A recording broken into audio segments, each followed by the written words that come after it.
Did you know that having a few essential sewing patterns can completely transform your wardrobe and sewing experience? Today we'll discover 5 patterns that I rely on to make my sewing easier and more enjoyable, and ones that I've used over and over in 2024 and will certainly look to in 2025.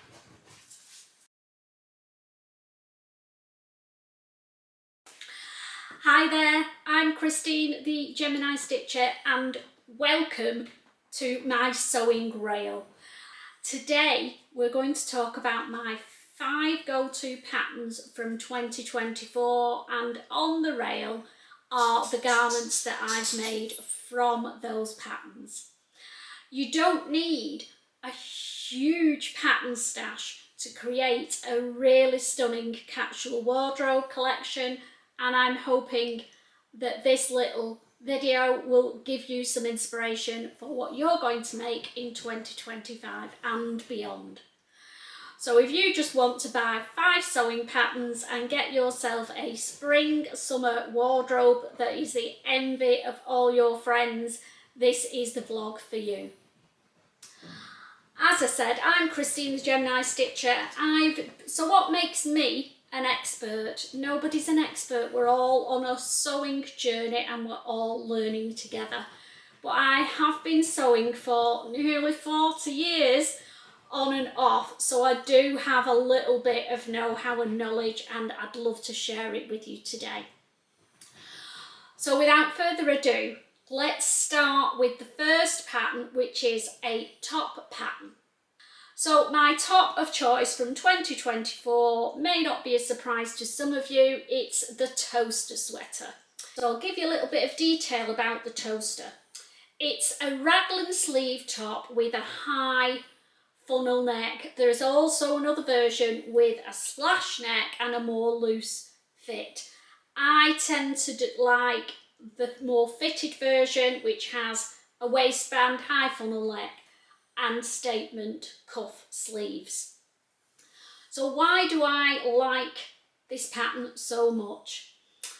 It uses very little fabric for a top. It's a great scrap buster, and it's not hard to make. I can whip one up in from cutting out to sewing to wearing maybe in an hour if I really focused, usually a couple of hours, but it's great for beginners as well.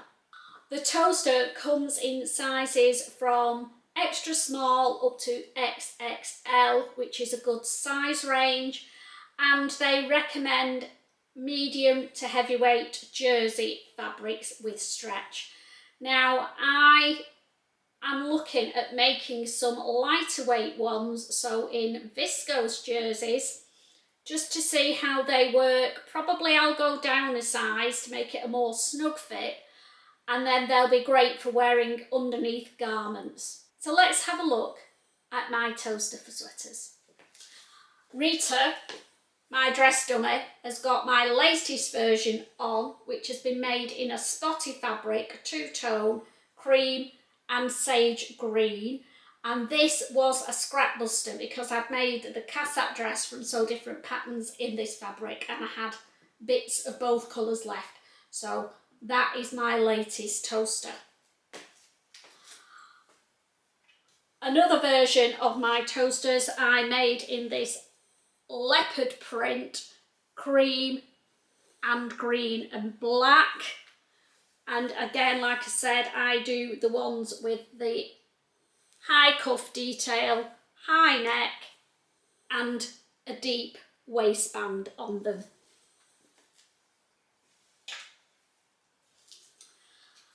What about one in popping pink?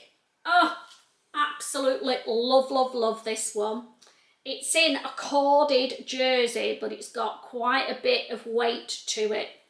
And again, it's the standard version one with the high neck, deep cuffs and a deep waistband. But they have raglan sleeves, which makes it a really easy make. Now, because I've made so many of these, I've ventured into hacking them into a dress, and version 1 works really, really well as a dress. So here's a couple of dresses that I've made out of the toaster. So I've made it in this lovely soft sweat fabric. You can see it's the toaster because it's got the high neck and the high cuff detail, but then I've missed the waistband off and then just lengthened it and put a hem at the bottom, and you've got a dress, easy as that. And here's another version of the dress. Now this has been made in a cable knit fabric rather than a sweat fabric, and I think it makes it into a smarter version of the dress. This fabric was from Higgs and Higgs. It's their soft Angora look, and I absolutely love it to bits. Looks great with a pair of boots. Yeah, can't say any more about it. Love, love, love the toaster. Let's talk pants or trousers. Now, there's lots of them out there, but this is about the ones that I've made, tried and tested in 2024 and have loved and made the most. And the trousers or pants that I've made the most are the Eleanor Jeggings from Jarley Patterns. Now, these are a really good beginner jean pattern. So if you want to tackle jeans, but you don't want the fly zip detail, try the Eleanor Jeggings. It's got a really good way of attaching the elastic waist. It's got a deep waistband, which is really comfortable. Patch pockets on the back, and the pocket details on the front aren't actual pockets, they're faux pockets. But you can hack it and put proper pocket bags in if you want to. They're a straight leg jegging, so they fit at the waist and the hips and the bum, but they're not spray on your legs like some of the ones that you can buy in the shops. They're a smarter type of jegging, and when they're on, they just look like a pair of jeans, so perfect. You can make them in any denim or twill they recommend with 20% stretch, but don't forget you've got to be able to get them over your derriere, and they need that stretch to get past that widest part of your body. Well, it's the widest part of my body anyway. Let's have a look at my Eleanors that I've made. Now, I've made 4 pairs of these. These are my favourites, and they're in a soft moss green stretch denim that I got from Higgs and Higgs. I've twin needled round the faux pockets on the front, and I've put the pockets on the back, and I've put a cheeky label on the back pocket just to add that extra touch. So that's pair number 1. This pair was the first pair that I made, and they were black denim, but obviously black denim does fade as you wash it, so I think I might need a new pair in black. I just did 1 row of top stitching on these, and again put the back pockets on. They do have a yoke on the back, and that probably is only, it's not tricky, you've just got to be accurate with it. Pair number 3 is in this beautiful soft pink colour. Again, this was the stretch denim from Higgs and Higgs. I've put the label on the front of these ones, done twin needle, and then I put a matching label on the back as well. So that's Eleanor Jeggings number 3. You can tell I like this pattern, can't you? And the last pair of Eleanors I made in some mustard stretch twill fabric. Again, single stitching and back pockets on them. So there we go, they're my Eleanors. So am I planning any more in 2025? Oh yes.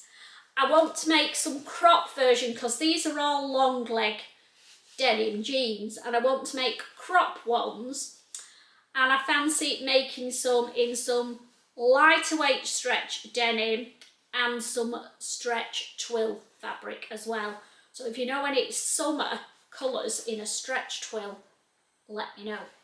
Garment number 3 is a jacket. Now, I make lots of jackets and it's very, very rare that I repeat them, but this pattern has got me hooked, and it's the Dandelion Jacket from Maison Fauve.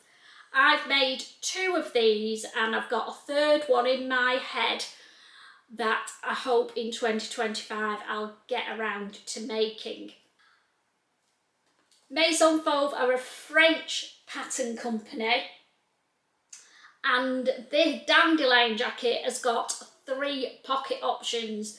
You can have a welt pocket, scary for some I know, but if that scares you, you can have, they've got a really nice version of a patch pocket and also a kangaroo pocket. I've done the patch pockets and the kangaroo pockets. Need to get my big girl pants on, and the next one I will do with the welts. Eek. So let's have a look at the Dandelion jackets that I've made so far. The first one that I made was meant to be for the spring and summer, and I think I didn't get it made until about September, so I'm hoping that this year I will get lots of wear out of this one. Now, the fabric is absolutely beautiful. It's from Maison Fauve, and if they've still got it in stock, I will put the link below. And I also purchased some of their beautiful Cupro lining as well. Lovely and soft and silky. This one I did with the patch pocket.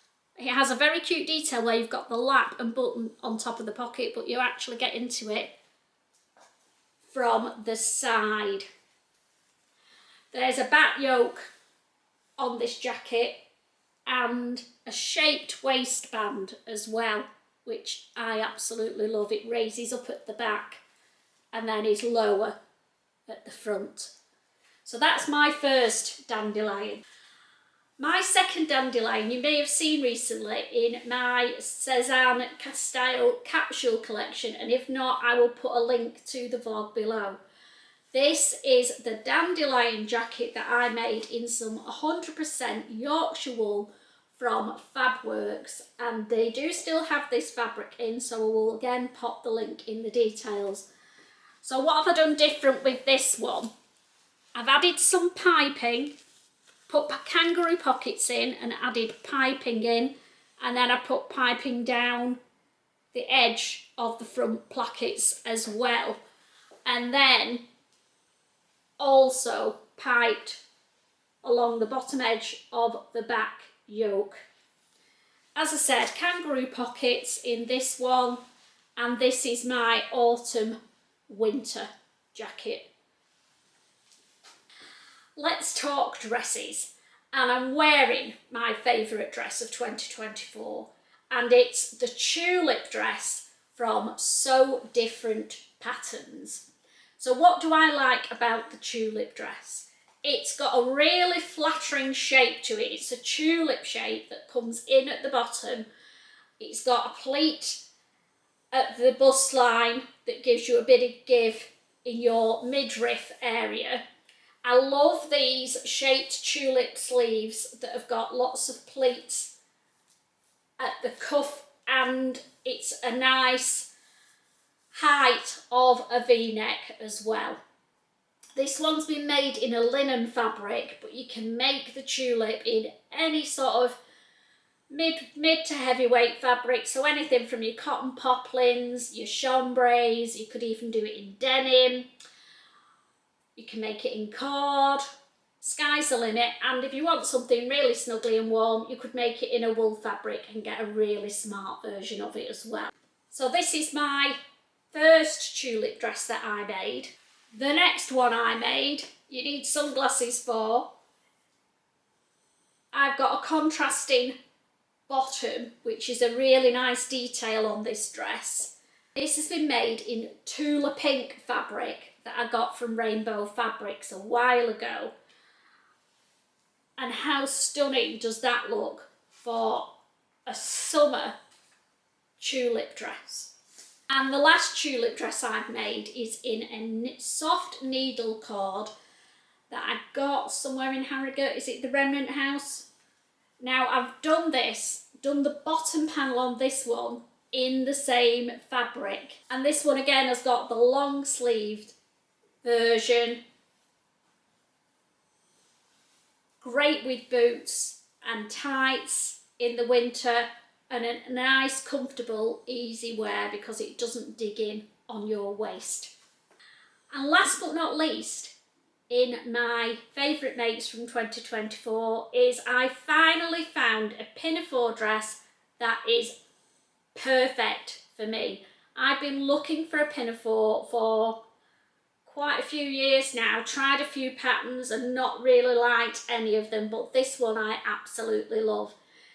And it's the Scoop Pinafore from So Different Patterns. It's very similar in design to the tulip dress because it's got the same shape in the body, which is probably why I like it so much. So here's the first one that I made. This one's been made in a wool fabric. Now, the Scoop Pinafore really does scoop down at the sides, and you have a side panel that creates these really deep, generous pockets at the front. And then you've got the separate panel like the tulip dress at the bottom, so if you wanted to do it two-tone, you could do, I've done this one all in one. And this is like a medium weight wool. And the second one that I've made in a baby needle cord patterned fabric this time, and I think it looks stunning. I wear this with a nice green polo neck underneath and matching tights and then black boots, and I feel great in it. It's a comfortable dress, it's a comfortable pinafore, and those big deep pockets just do it for me. So am I going to make any more of these now I've found my perfect pinafore? The answer is yes. I'm thinking about making one in a chambray fabric for the springtime, and then I can wear it with a t-shirt or a short sleeve blouse underneath, and I might do it two-tone next time just to give it a little bit more detail. So there we go, a quick whiz through my top makes from 2024. I'm going to go away now, get changed, and we'll do my little catwalk so you can see what they all look like on, and I hope it will inspire you to try some new patterns this year.